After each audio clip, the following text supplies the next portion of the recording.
Thank you, Jerry. Good morning, brethren. If you have your Bibles, we're going to be looking at the 1 Kings chapter 16. 1 Kings chapter 16. Our real lessons will come from 1 Kings chapter 17. I called Jerry on Thursday night, left a message. He didn't even listen to my message. He called back real quick. He said, "Did you try to get a hold of me?" And I said, "Yes." And I just was presumptuous enough to ask Jerry if, since we were going to be here this morning, and I'll tell you the reason why, would you like me to teach, or would you like me to preach, or would you like me to do both, or would you like me to do nothing? And he said, "We've got a good guy teaching class named Patrick," and I still don't remember your last name, but Patrick King, and I know Jerry's prejudiced against you. I heard that this morning. You're from Weatherford. I'm wondering what he's thinking about me being from Norman. Doesn't like you. You know what? There's another reason not to like you, Patrick. Your name is not in the Bible.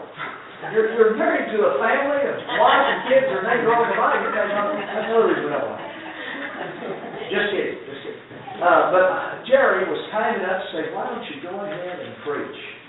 And I appreciate that. The reason we're here this morning, the main reason, of course, we were going to worship God with our brethren somewhere, but we are heading to Wyoming to see Diane's folks. I'll tell you the reason why in a second, but we've also got to be at a funeral in Cherokee at family meeting. Feeding is at 1 and the funeral service is at 2. My Aunt Twyla, who was 88 years old, passed away. And so we're going to be at that funeral, and then we're going to drive on. Di's mother's not doing well. She's losing weight. She's had cancer in the past. She's going to have 3 days of tests, Tuesday, Wednesday, and Thursday. Di's dad is next to him incapacitated. He's 85, she's 83, or he'll be 85, and she'll be 83 real quick. And so we're going up there, and Diane's really going to help with her dad. I'm going to try to stay out of the way or do whatever they tell me. And then Claire, Mama, is going to go to Salt Lake City for a day of tests, as well as in Rock Springs, Wyoming. So we have a long drive. We've got a brother that lives in Longmont, Colorado. I don't know if we'll get there that far today, but that's one place we'd like to reach, spend the night, and take on tomorrow. Meet here tomorrow by 2 o'clock. That's kind of when they're looking for us to start our chores. But that's why we're here. And as Jerry mentioned, Chelsea loves this church. And I want to verify that. She loves this church. She's always talking about you guys. And I think that you've done a lot more for her than probably what she's done for you, because she is gone so much of the time. But I do know where she's at today, Jerry. Oh, she's at our house. All right, well, she's at our house. She was with that boyfriend of hers, Stuart. There was a wedding yesterday. By the way, who was at the wedding was Clint and Kenya, whatever their last names are. Olson from Oka. Yeah, they're related to the bride's family at the wedding we went to yesterday. And the reception was at the Westside Church of Christ. So anyway, I talked to Clint and Kenya something. That was enjoyable. I said, we'll see it with Tonga sometime. Because even though Jesse's not going to be here after she gets married, I guess, we'll come from time to time because still got relations north of you. I was in Nigeria. By the way, brother, I'm watching the clock. We'll be done by 15 till at the latest. And I know you have a short men's meeting, and we're going to use the restroom and get out here.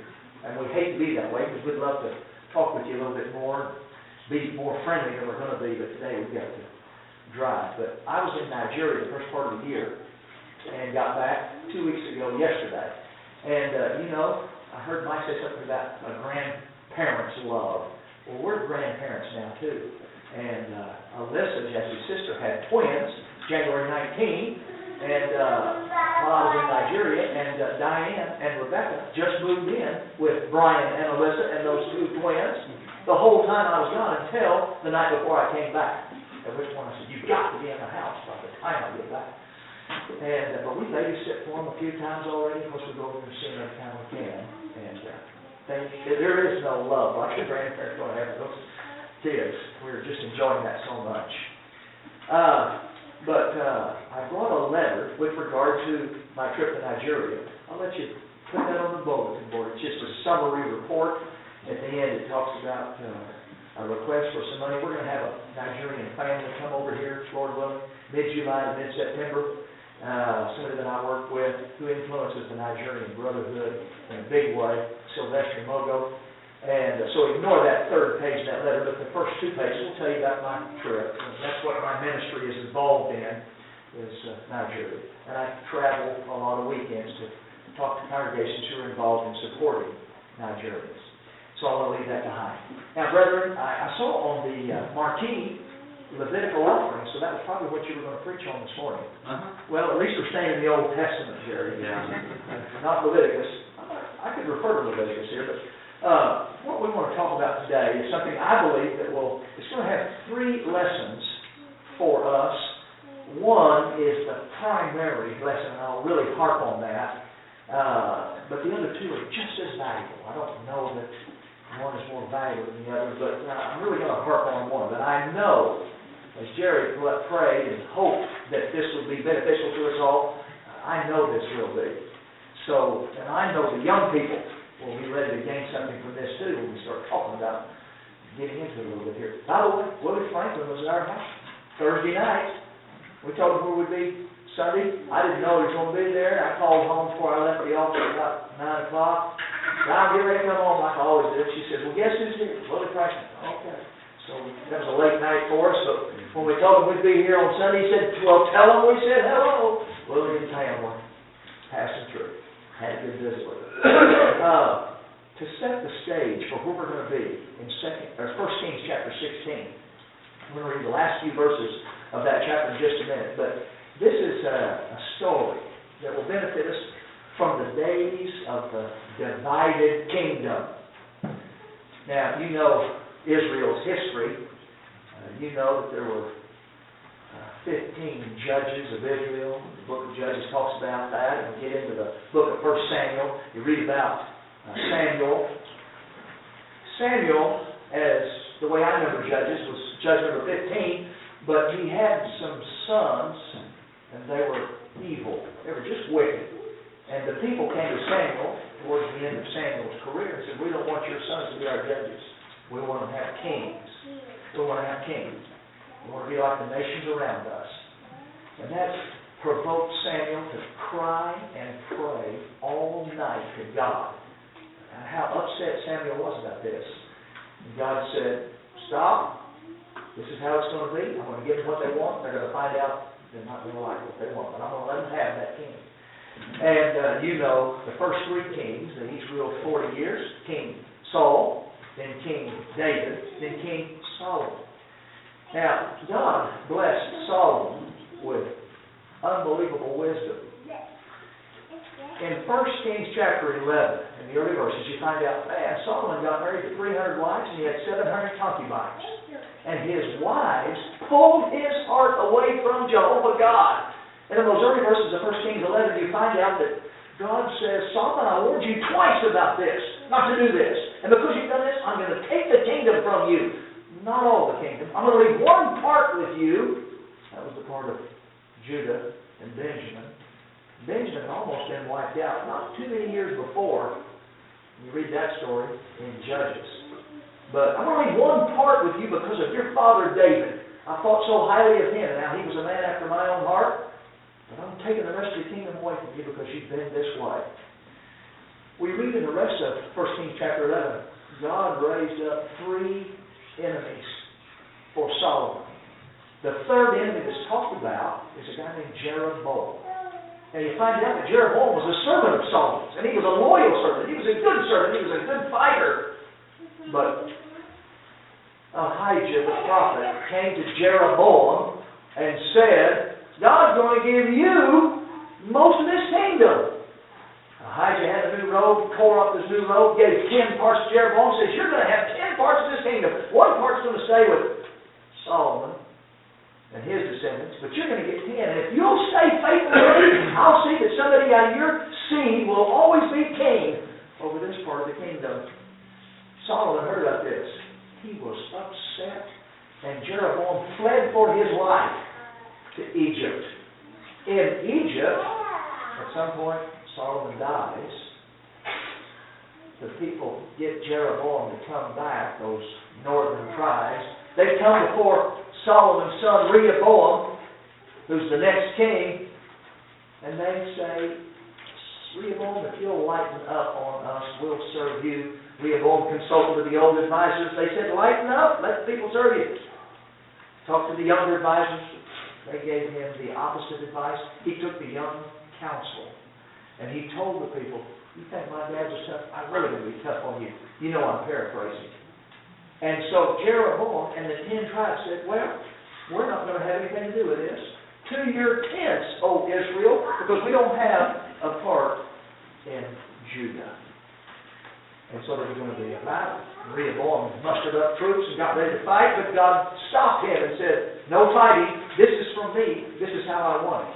And so Jeroboam becomes the first king of the 10 tribes in the northern part of the land of Palestine, the land of Canaan. And there were 19 of those kings. Jeroboam was the first one. And it says in the Bible, as you read about those 19 kings, they were all evil. They were just evil. And you know that the nation of Assyria came and ransacked and sent those people to all kinds of other nations. And that was the end of the divided kingdom, after 19 kings. Jeroboam, as he became king in chapter 12, at the end of the chapter, he said, if I don't do something, these people here in the north are going to go down to Jerusalem, and they're going to worship God down there like God had commanded them to, and they're going to want to follow Rehoboam, the king, and they're going to kill me. So I got to do something about this because I don't want to die. So he made some changes in God's divine pattern of worship. And you read this in chapter 12, verses 25 to 33, the last 8 or 9 verses there. And those changes were, he changed the object of worship. Here are golden calves. Worship them. These are your gods who delivered you from Egypt. He changed the location of worship. You don't have to go down to Jerusalem. Go to the city of Dan. One calf will be there. Go to the city of Bethel. One calf will be there. That's where you'll worship. He changed the priesthood. You don't have to be from Levi to be a priest. You can be from any tribe to be a priest. And then he changed the date for congregational worship. Only one time a year, the 8th month and the 15th day, as a congregation, come and worship at these locations. You know, the 3 feasts that the Jewish males were supposed to go worship God for. He changed all of that. So he started taking the children of Israel down a road of idolatry. Now our story involves the 7th king of the divided kingdom. His name is Ahab. And I want us to read about Ahab. He reigned for 22 years. We'll read quickly 1 Kings 16, 29 to 33. I'm going to point out a thing or two about Ahab you're going to have to remember for the rest of the story. I'm watching the clock. We've got about 15 minutes, and I'll be done in 15 minutes. Ahab, in verse 29, he was the son of Omri. He became king over Israel in the 38th year of Asa, king of Judah. Ahab, the son of Omri, reigned over Israel and Samaria 22 years. Ahab, the son of Omri, did evil in the sight of the Lord more than all who were before him. It came about, as though it had been a trivial thing for him to walk in the sins of Jeroboam, the son of Nebat, that he married Jezebel, the daughter of Ethbaal, king of the Sidonians, and he went to serve Baal and worship him.